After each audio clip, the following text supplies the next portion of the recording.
Hey guys, Brian at Victory 4x4. Today I'm going to show you how to install these Toyota Tundra Strike rock sliders. Now this guide is generally going to be used for all the Tundra models. First gen, second gen, third gen, they're all generally the same, so this installation guide will get you going. Let's get started.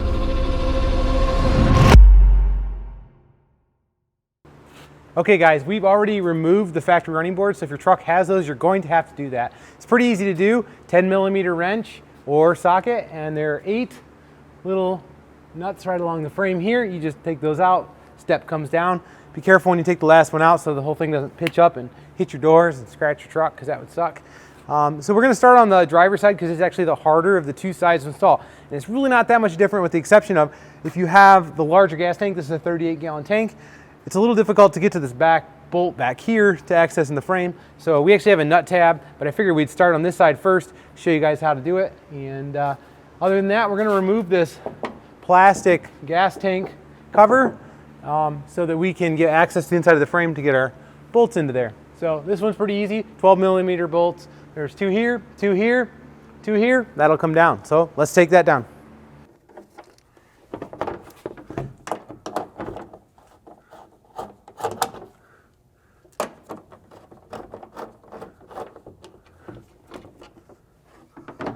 Not every truck is going to have this little plastic thing in here, and there's really no rhyme or reason or why it's on here.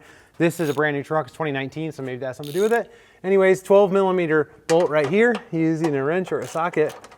You're just going to remove this so we can access the inside of this frame. So one more thing real quick on the outside of the frame, you'll see these little caps. There's one right here.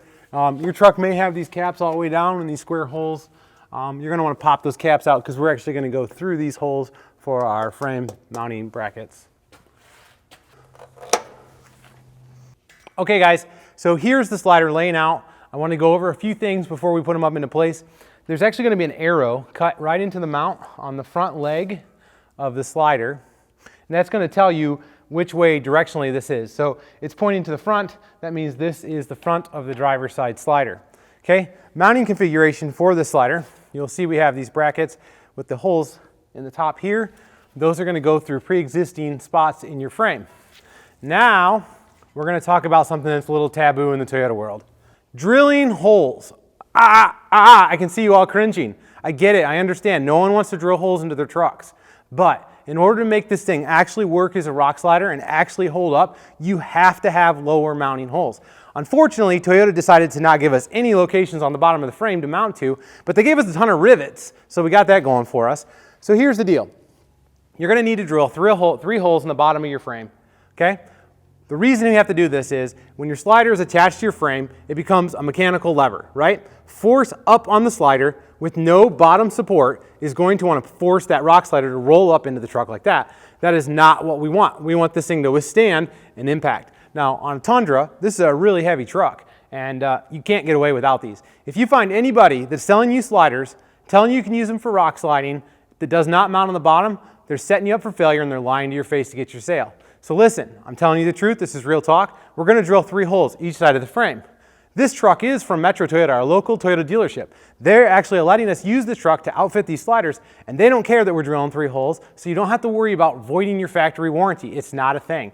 And no, your frame's not going to rot out on your truck because you drilled 3 holes in the bottom of your frame. We're going to put a little paint after we drill the holes. It's going to be all good. So anyways, you're going to have to find a friend because this thing's pretty big. Unless you're really tough like this and like to do CrossFit, you're really going to need a friend to help you get it into place. Can you put that camera down and help me, please? All right, so we're installing this on actually a double cab 2019 Tundra. And you can see right here there's a body mount that this slider leg is going to go up and around. When you're working on a Crew Max truck, this body mount's in a different location. It's actually clear to get right through into that. So when you're putting this thing up in place, just make sure you fish it up inside this body mount to get around it, and then we'll get to that later. Okay, so I have the slider up into place, and fortunately I have a hoist to use and this fancy little jack. So it's pretty easy for me to get this up here and jacking around, moving around by myself. If you're doing this in your driveway, doing it on the ground, you're gonna have to use a couple of floor jacks, get creative, or have a couple friends around to help kind of maneuver the slider around so you can get the bolt started. So now that we have it up in here installed, we're gonna kind of shimmy it back and forth, get it in the right location. We're gonna check our fitment in the front, we're gonna check our fitment in the back, make sure everything is clear, and then we're gonna start putting some bolts to the side of the frame.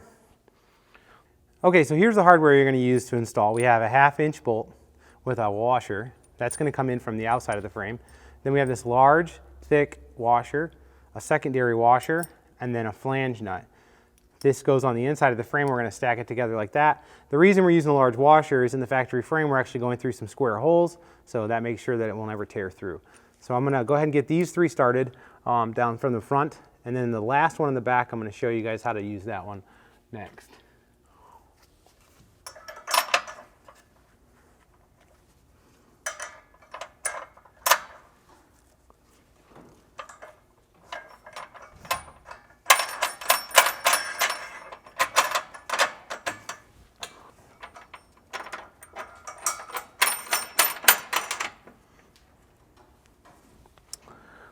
Okay, before we get started on this 4th leg back here, it'll be a little easier if we get this e-brake cable out of our way. So we're actually going to use a 12mm wrench, and we're going to take this off of here and get it out of our way.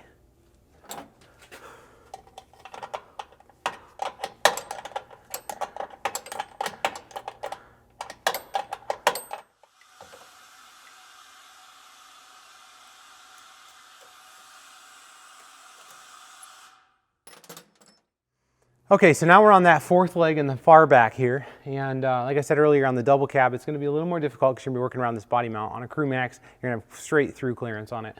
So now one thing that other companies are doing, and I don't want to name names, but they're telling you to actually unbolt your gas tank and move it out of the way, which is a huge pain in the ass when you have 38 gallons of gas potentially stored inside your tank. So we decided to not be lazy, and we came up with a solution that makes the installation a little easier. It's not even something new, it's not even innovation, it's just a flag tab. It's just something a little extra, make your install a little easier. So what you're going to do is we're going to fish this up behind the frame, then this is going to come through and bolt through your frame. Then you can tighten this down, we'll push this up, rotate it up out of the way so it's not hanging down, and then if you ever want to take your sliders off in the future, you can do it without taking your gas tank down again. So anyways, let's get this done. Okay, now we got to drill some holes. Okay guys, now is the time. We got to drill into the frame. Deep breaths, we can do this, totally do this. All right, so you're going to want to pre-drill. So I got a bit here to pre-drill. And then I'm going to show you a little bit of a pro tip, and that is a stepper bit. This is really handy. You can use it all over your vehicle whenever you need it. These things cost about $40, but they'll save you a ton of time, and it'll actually drill through this frame a lot faster than, you know, going up and up and up and drill size all the way up to 1/2 inch. So anyways, let's get this pre-drilled, and then we use the stepper bit, get these holes drilled.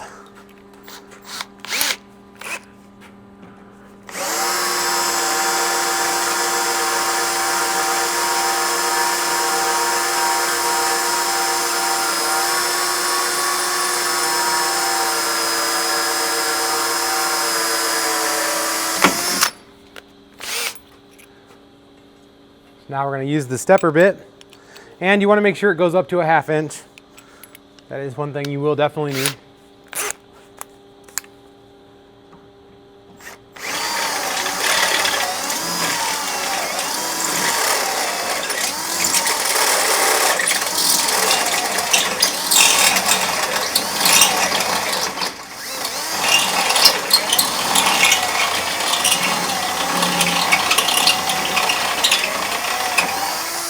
And that's it. Now I'll get the rest of them drilled. Okay, so now we're going to use a 1/2 inch bolt washer and a flange nut. We're not going to use a washer on top. We're going to let the flange nut actually grab into the frame so that we can just tighten it from the bottom and not have to hold a wrench in here. So get your nut in there.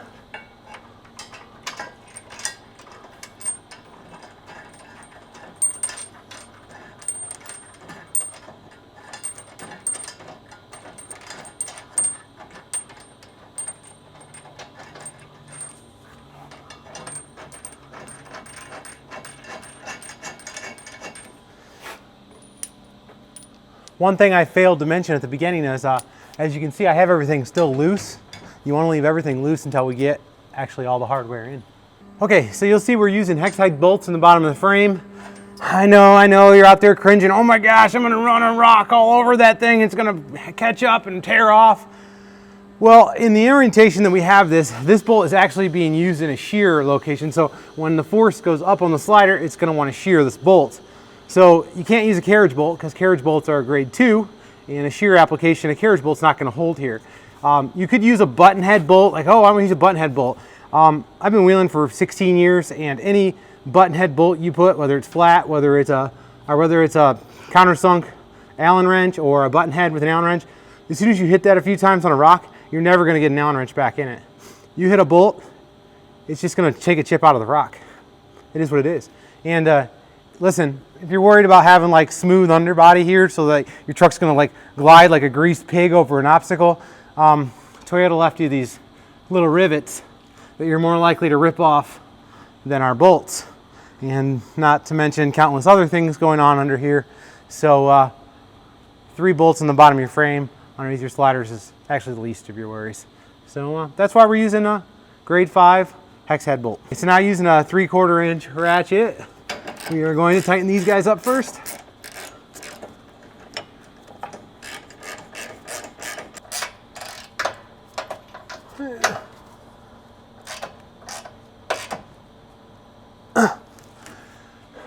Okay, so those are in. Now we're going to go down the frame here and tighten these outside ones. We're going to need a wrench, handy dandy little wrench, to reach the inside of these guys to hold them tight while we ratchet them down.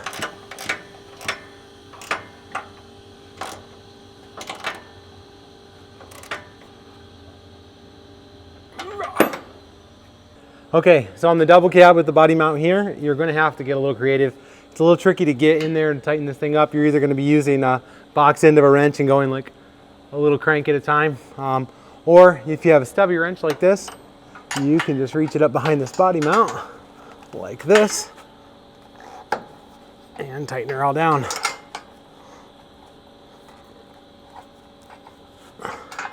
Okay, so now we're going to put the e-brake cable back in here.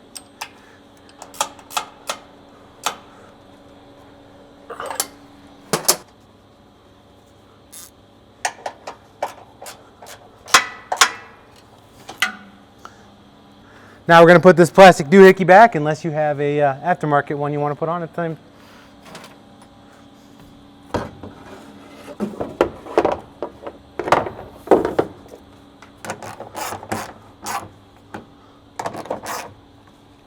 Okay, so on the passenger side, the installation is the same as the driver's side, with the exception is you don't have a gas tank skid to contend with, but you do have these brake lines to contend with.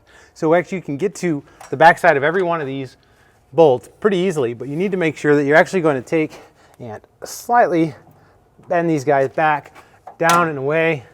Don't break your clips, but you're gonna put a little bit to keep your brake lines from touching the nut and bolt. If it touches the nut and bolt, it's gonna rub. Eventually you're gonna puncture your brake line. That will not be covered under warranty, so make sure you do this correctly.